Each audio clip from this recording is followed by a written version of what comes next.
En esta mañana vamos a estar abordando uno de los tópicos de la filosofía ya más contemporáneos. Ya hablamos de lo que fue el inicio de la filosofía, cómo fue ese mundo donde estuvieron los primeros filósofos. Y ahora vamos a estar entonces abordando algunos de las ideas que fueron la filosofía del tiempo de la Ilustración y que por ende es parte de lo que son los momentos de la Revolución Francesa y de de otras partes. Entonces, la filosofía de la Ilustración es un periodo especial en el cual ocurren muchas cosas en el mundo de las letras, en el mundo de las ideas. Y por ese acontecer de acontecimientos que ocurre en ese momento de la historia de la humanidad, que está enmarcado en el siglo XVIII, es que se le conoce al siglo XVIII como el siglo de las luces. Muchos empezaron a brillar, hubo mucha luz, hubo mucho conocimiento. Y entonces a este periodo se le ha llamado también la Ilustración. ¿Qué fue la Ilustración? Eso es un movimiento que abarca la filosofía, la política, la literatura y las ciencias. Entonces, nótese que es bastante integral y por ende permea muchas otras de las ciencias, de los estudios que nosotros hacemos hoy en día, porque también podríamos decir que afectó a la educación, que afectó a la religión, que afectó el desarrollo de la vida, la manera de vestir, la manera de hablar. Todo esto resulta siendo afectado por esos cuatro campos que empiezan a recibir la influencia política, la influencia filosófica, la influencia literaria y la influencia científica de los ilustrados. Y cuando estaba en la clase de sociales les mencioné que América o Latinoamérica, los procesos emancipatorios que se llevaron en nuestras naciones, pues tuvieron que ver con estas ideas. Entonces vamos a ver de qué se tratan esas ideas. ¿Cuál era la filosofía de la Ilustración? ¿O cuáles eran las ideas que habían de fondo en quienes proclamaron la Revolución Francesa, la Revolución Americana y los procesos de independencia de las colonias españolas aquí en América? O también, por decirlo así, completo, de las colonias europeas en América. Entonces, la Ilustración, ese movimiento social, político, económico, filosófico, hace una valoración del conocimiento y de la razón. Conocimiento es lo que está albergado en un libro y la razón es mi juicio, mi opinión, lo que yo puedo llegar a pensar a partir de lo que estoy leyendo. Entonces yo me encuentro leyendo una obra de literatura y ¿qué puedo sacar de allí? ¿Qué conclusiones puedo traer? ¿Qué nuevo conocimiento puedo esgrimir de esta? Si estoy leyendo una obra de política, ¿qué puedo sacar? ¿Qué puedo aplicar a la vida? Si estoy leyendo un tratado de ciencia, ¿qué me puede aportar y qué puedo entonces aprovechar para poner en la praxis, en el ejercicio de la profesión que estoy desarrollando? Entonces, esta iluminación que estaba partiendo a partir de la razón y la ciencia, ya no de la ciencia religiosa, sino de la ciencia experimental. Y decimos esto porque hasta ese momento en la historia, la ciencia estaba controlada por la religión, es decir, cualquier cosa que diera visos fuera del contexto de la religión la iglesia lo sancionaba, la iglesia lo declaraba una herejía y por ende entonces era censurado. Pero aquí entonces se le da importancia a ideas que han perdurado hasta nuestros días. Una de estas ideas fue la libertad, el progreso. Debemos progresar, debemos avanzar, no debemos estar estancados. La fraternidad, debemos ayudar al prójimo, debemos buscar que él pueda avanzar en los procesos de fortalecimiento, la tolerancia, respetar al otro, aunque piense diferente, aunque actúe diferente, tiene sus derechos, tiene su libertad, debo tolerar. Y la separación entre la iglesia y el Estado. La iglesia debe ir por un camino y el Estado debe ir por otro camino. No deben estar en el mismo camino, que era lo que se había vivido en la etapa anterior durante la Edad Media. Esos fueron entonces las ideas que empiezan a derribar la hegemonía de la iglesia y de las monarquías europeas. Entonces la Ilustración había tenido, o por decirlo de esta manera, una preilustración. Unos científicos que se habían adelantado un poco a su tiempo y que en el siglo XVII ya habían empezado a generar controversia, que ellos en el siglo XVII fueron señalados por la iglesia por estas ideas que ellos colocaron, porque sus ideas eran revolucionarias. Y entre esas cabezas tenemos entonces a René Descartes, quien en términos de la filosofía colocó lo que hoy llamamos la duda metódica, un método de la filosofía.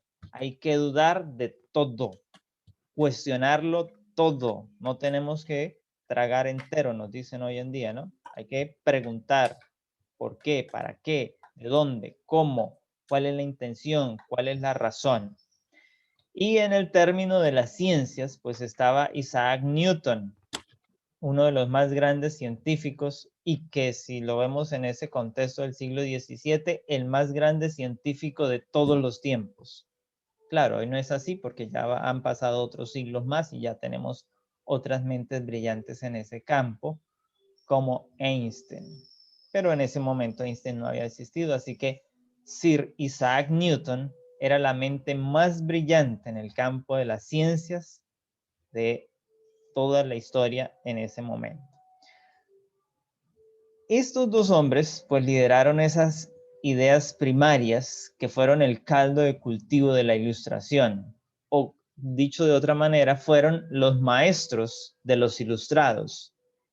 Entonces los ilustrados asistieron a sus aulas y escucharon las ideas de Descartes, escucharon las ideas de Newton, empezaron a estudiarlas, a analizarlas y vieron que tenían razón, que estaban en lo correcto, y entonces se fijaron en el momento en lo que eran quienes estaban en el poder y empezaron a ver que las monarquías de Inglaterra, de Francia, de Alemania y sus mismos procesos coloniales en América, pues no iban muy de acuerdo con estas ideas, que ellos estaban siendo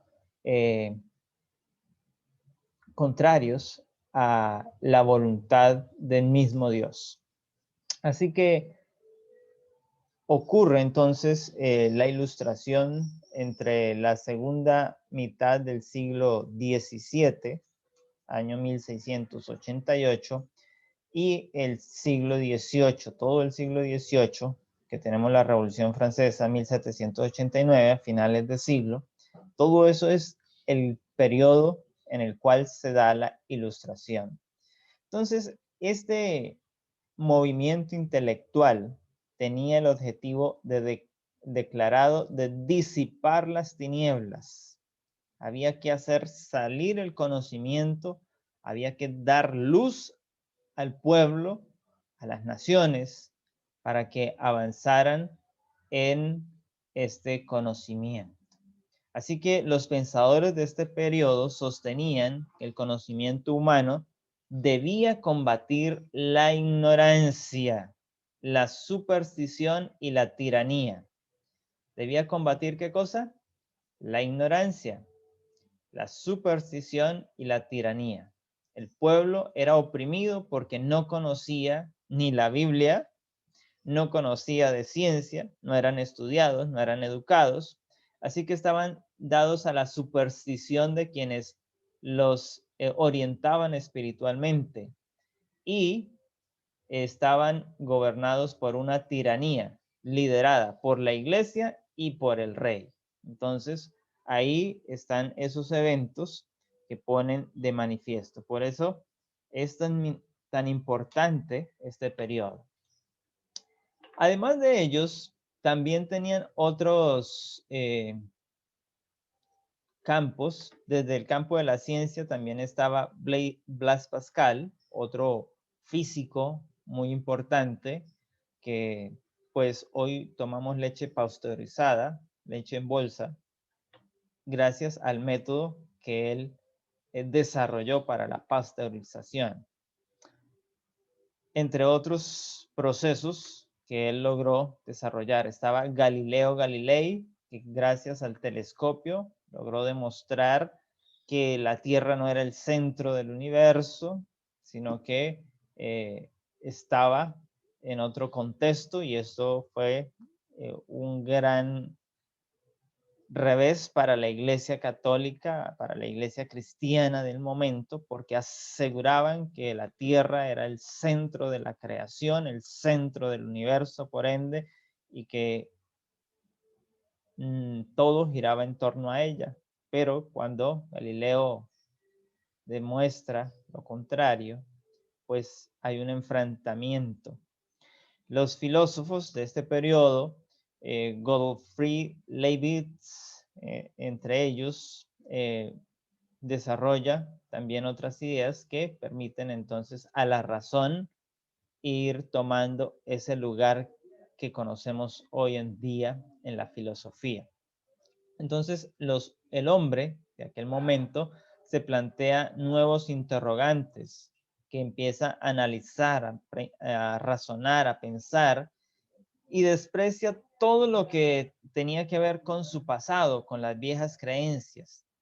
De ahí tenemos que la Revolución Francesa derribó a la iglesia, acabó con el sumo pontífice romano, el papado fue declarado el enemigo de Bonaparte, y Bonaparte termina secuestrando al pontífice romano y llevándolo a un castillo en los Alpes, donde éste finalmente muere. Eso en los términos de la profecía bíblica se le conoce como la herida de muerte, que estaba señalada desde el Antiguo Testamento en el libro de Daniel, y que también aparece en el libro de Apocalipsis, que esta bestia que gobernaba, que era tirana, que oprimía y que eh, hacía correr la sangre de los seguidores de Jesús, recibiría una herida mortal, dice el texto bíblico. Y eso ocurrió entonces en este periodo, justamente porque se empoderó la razón, porque las creencias religiosas habían sido usadas para oprimir en vez de libertar, que era lo que Jesús había venido a hacer, a que el mensaje del cristianismo sea un bien y no un mal. La iglesia lo había convertido en un mal, por eso entonces se volvió objeto del ataque de los ilustrados. El hombre ilustrado es un hombre iluminado que se enfrenta a las doctrinas inamovibles de la iglesia y se preocupa por buscar conocimiento a través de las nuevas formas del pensamiento. Entonces, la ilustración, recuerde esto para el examen, inicia en Gran Bretaña, donde algunos de esos rasgos fundamentales entonces toman fuerza con las ideas de uno de los más grandes hombres de Inglaterra en ese momento, hablando en términos de pensamiento, Voltaire. Voltaire, entonces, es una de las mentes brillantes que hay en Inglaterra y de la cual empiezan a salir esos contextos que influyen a Francia. Y de allí entonces podemos ver que se desarrollaron el movimiento de la enciclopedia, ese tratado, esa obra de 35 tomos, como lo vimos en la clase de sociales, que compilaba el conocimiento científico, el conocimiento político, el conocimiento religioso, pero no doctrinal como lo concebía la iglesia, sino como lo concebían los filósofos, los políticos, los hombres de ciencia. Y dentro de estos estaba entonces Montesquieu, Diderot, Rousseau y Buffon, que eran las mentes ilustradas de aquel momento de la historia y que empiezan a permear el mundo europeo, las naciones europeas, para salir adelante. Entonces, estas impulsaron algunas ideas muy importantes. Estos filósofos, estos intelectuales, tenían un conjunto de características en común. Creían en la idea del progreso, que se lograba con el desarrollo de la razón, y entonces esto nos llevaría a tener unas mejores concepciones para el progreso, nuevas ideas. El hombre que es libre de pensar puede crear nuevos entornos. Prestaban atención a la educación, entonces había que mejorar la educación, había que invertir en educación, había que desarrollar un sistema educativo, un sistema de academias. Entonces se desarrollaron las academias de la ciencia de Rusia, la Academia de la Lengua Española se desarrolló en aquel momento de la historia de los ilustrados. Entonces son herencias que nos han quedado hasta nuestros días de estos elementos y que siguen afectándonos a nosotros. Cualquier cosa que queremos saber del español, recurrimos a la Academia Española para saber cuál es el ideario. Entonces ahí está. Estamos inmiscuidos por la filosofía de la Ilustración, aun cuando ya han pasado varios siglos después. Se opusieron a las concepciones de corte tradicional, criticaban el exceso de la rigurosidad y el fanatismo religioso en especial, o el fanatismo político que existía en aquel momento. Hablaban de así como de los convencionalismos sociales y el ejercicio absoluto del poder. Defendían el libre pensamiento. Allí nace lo que conocemos hoy como la igualdad de derechos, la libertad del ser humano, la libertad de pensamiento, la libertad de culto. Todo eso nace en esa defensa del libre pensamiento. Tenemos entonces también el contexto, que fue un contexto de reformas en lo político y lo social. El Estado empieza a tomar un contexto diferente a lo que lo había hecho el rey bajo el gobierno de los súbditos. Es un movimiento esencialmente en Francia que da una gran difusión a través de los salones. Se hacían tertulias para debatir, para llegar a acuerdos.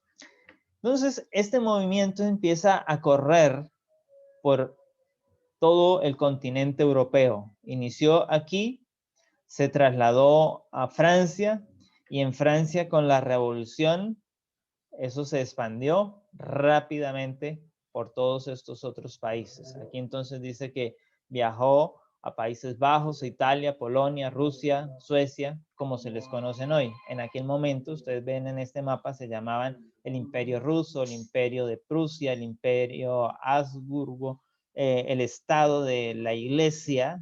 No era el país de Roma como lo conocemos hoy en día, sino que eran los estados pontificios.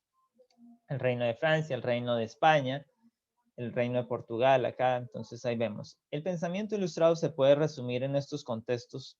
Entonces, en sociedad, que era lo que ellos ponderaban. Entonces nos hablaban de que los hombres, como cualquier otro animal, son iguales entre sí.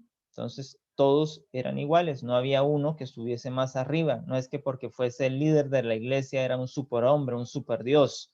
No, era igual a los demás mortales. No porque fuera el rey, estaba por encima de los súbditos. Eran en igual de condiciones.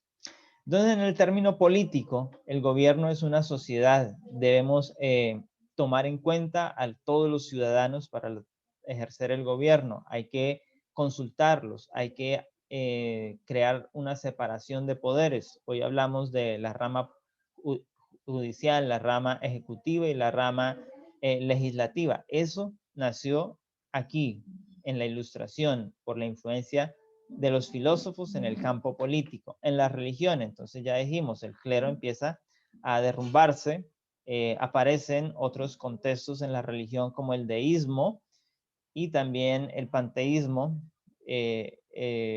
También aparecería otra línea que se ve más adelante, pero entonces vemos aquí esos contextos que empiezan a florecer, nuevas formas de religión. Y en el campo económico, entonces, hay la agremiación. Hoy conocemos de que los gremios, el gremio de los transportadores, el gremio de los empresarios, el gremio de los profesores, todo esto inicia bajo la idea de la Ilustración. Antes de eso, no era concebido que los hombres se agremiaran o se asociaran para defender sus causas. Eso solo inicia bajo la línea del pensamiento ilustrado. Y aquí les traigo algunas de las ideas de los hombres de la Ilustración. Entonces, este es René Descartes, es un filósofo, matemático y físico de Francia, y una de sus ideas en relación con la Ilustración dice: leer buenos libros es como conversar con las mejores mentes del pasado. Recuérdelo, lea. La lectura hace que usted aprenda. Está conversando con los hombres del pasado. Este otro joven toma y lee. Este le escribió Diderot y dice: si puedes llegar hasta el final de esta obra, de la que él le había escrito, de su tratado filosófico, no te costará comprender otra mejor. Como me he propuesto no tanto instruirte como ejercitarte, poco me importa que admire mis ideas o las rechaces, con tal de que ocupen toda tu atención. Alguien más capacitado te enseñará a conocer las fuerzas de la naturaleza. Me bastará con haber puesto las tuyas a prueba. Adiós. Entonces aquí tenemos una invitación de un hombre de ciencia, de filosofía, invitando a los jóvenes de aquellos días a que leyeran sus ideas. No importaba si no estaban de acuerdo, no importaba si no las aceptaban, que las leyeran. Eso les abriría la mente. El hombre solo será libre cuando el último rey sea ahorcado con las tripas del último sacerdote. Esto está en la línea de acabar con la tiranía. La escribió el mismo Denis Diderot. El conde Buffon escribió: los que escriben como hablan, por bien que hablen, escriben mal. Entonces aquí hay una invitación a refinar nuestra escritura. Nuestras ideas deben plasmarse de manera adecuada. No debemos escribir de manera burda, de manera coloquial, así como hablamos machaqueando el español, atropellándolo. No debe escribirse, dice este hombre de la Ilustración, porque si hablamos como escribimos, entonces vamos a escribir mal. Entonces, por eso, recuérdelo, no solo en español, no solo en matemáticas, no solo en sociales, en filosofía, sino téngalo en cuenta. Siempre que usted vaya a escribir, esfuércese porque sus ideas, porque el escrito que usted está haciendo, no importa la materia, sea superior a lo que usted expresa, a la forma en que usted hable, que sea refinado. Emmanuel Kant, uno que está en el campo de la filosofía, la política y la ética, nos dice: tan solo por la educación puede el hombre llegar a ser hombre. El hombre no es más de lo que la educación hace de él.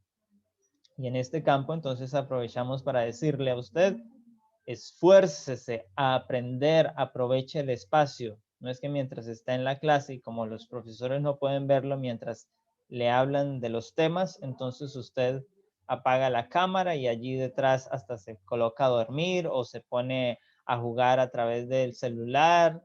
Tenga cuidado, recuerde, no serás hombre, según Emmanuel Kant, si no eres educado. El hombre no es más que lo que la educación hace de él. Montesquieu, este hombre nos dice, no hay peor tiranía que la que se ejerce a la sombra de las leyes y bajo el calor de la justicia. Entonces, cuando un gobernante, La corrupción. un presidente en un país cualquiera usa la ley para gobernar, entonces él dice que no hay peor tiranía que esta.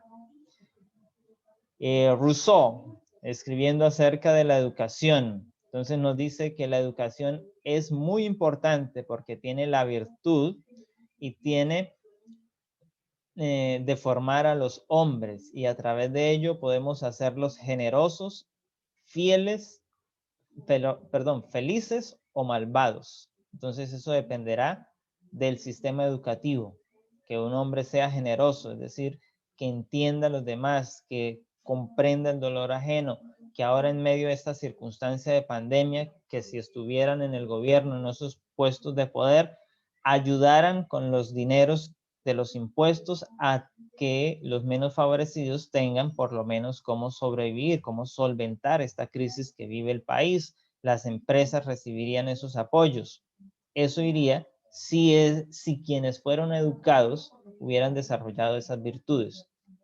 Pero al parecer, en muchos de los países no se desarrolló eso, sino que tenemos hombres malvados en el poder. Y entonces, como dice la Biblia, cuando el hombre malvado gobierna, el pueblo sufre. Eso está en el libro de Proverbios. Rousseau también dijo, el hombre ha nacido libre y en todas partes está encadenado. Esto está en la línea de la idea de la libertad. ¿Por qué? Porque en ese momento todos estaban reprimidos, no se podía pensar libremente, no se podía opinar libremente, tenía que someterse. Y Voltaire, entonces también tenemos esa idea, no estoy de acuerdo con lo que dices, pero defenderé con mi vida tu derecho a expresarlo en el campo de la libertad de las ideas. Y aquí tenemos este mapa conceptual que nos puede resumir lo que les he contado, que lo desarrolló el profesor Johnson Guerra, que también es docente del área de ciencias sociales. Entonces, y ahí está el enlace para ir a revisar su clase si alguno desea hacerlo. Entonces, aquí tenemos a grandes rasgos cada una de las etapas. Le invito para que lo analice, para que lo reflexione y pueda tener en cuenta entonces estos elementos, porque en las próximas clases vamos a desarrollar algunas de estas ideas que están aquí, que son parte del desarrollo entonces de la filosofía de los ilustrados, que es el tema que acabamos de empezar en la clase de hoy. Hoy les he dado así un bosquejo general, un panorama de lo que fue la ilustración filosófica y sus aportes al mundo moderno. Que tengan una feliz mañana, que el Señor les bendiga.